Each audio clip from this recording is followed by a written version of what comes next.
Welcome to part two of the Civil War. Now we're going to talk about secession.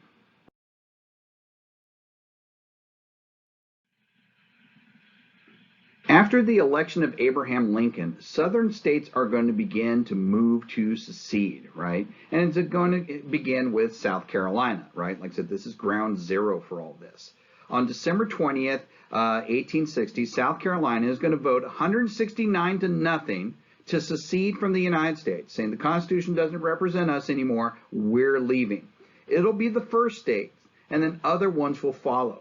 Mississippi will secede on January 9th, followed by Florida the following day. After that, you got Alabama, then Georgia by the 19th, and then finally you have Louisiana on the 26th and Texas on February 1st.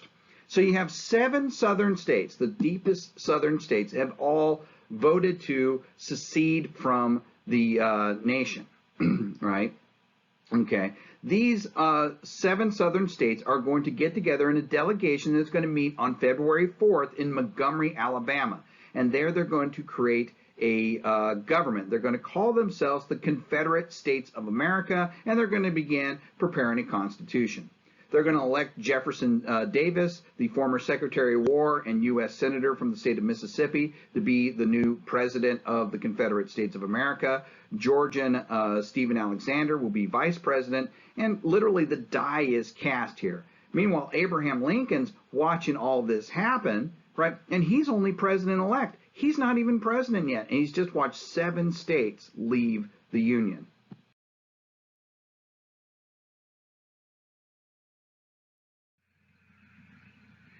Now, Abraham Lincoln is very much a unionist. Now, he doesn't like slavery. He doesn't want to see slavery in any of the states, but he also feels like he doesn't have the legal authority to challenge it where it's already established. This is what makes him a moderate Republican, right? He's not going to challenge slavery where it already is. He's just not going to let it spread. But he really wants to make sure that the Union stays together. And here he is, president-elect, watching 7 states go away, and he's just like, what are you guys doing? Come back. And as an inaugural address, you can see that he tries to entice these guys, saying, hey, look, I'm not going to threaten slavery.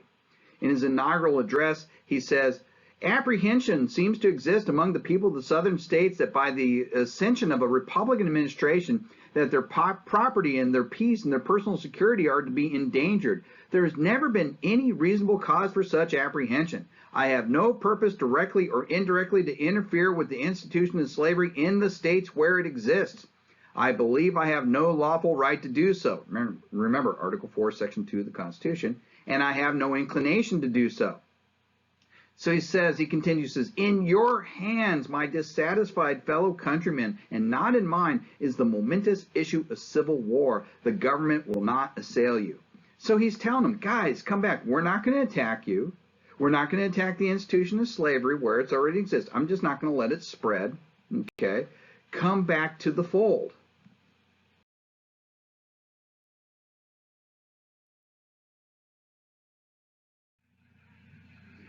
But these efforts are really in vain. Like I said, the Southerners cannot disassociate themselves from Abraham Lincoln equals Republican equals abolitionism equals going to attack slavery there in the South. They just can't do that. And so there in Montgomery, Alabama, they're going to continue to work on this Constitution, right?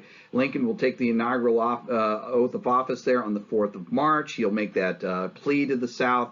But on the 29th of March, 1861, the South will approve the Constitution of the Confederate States of America.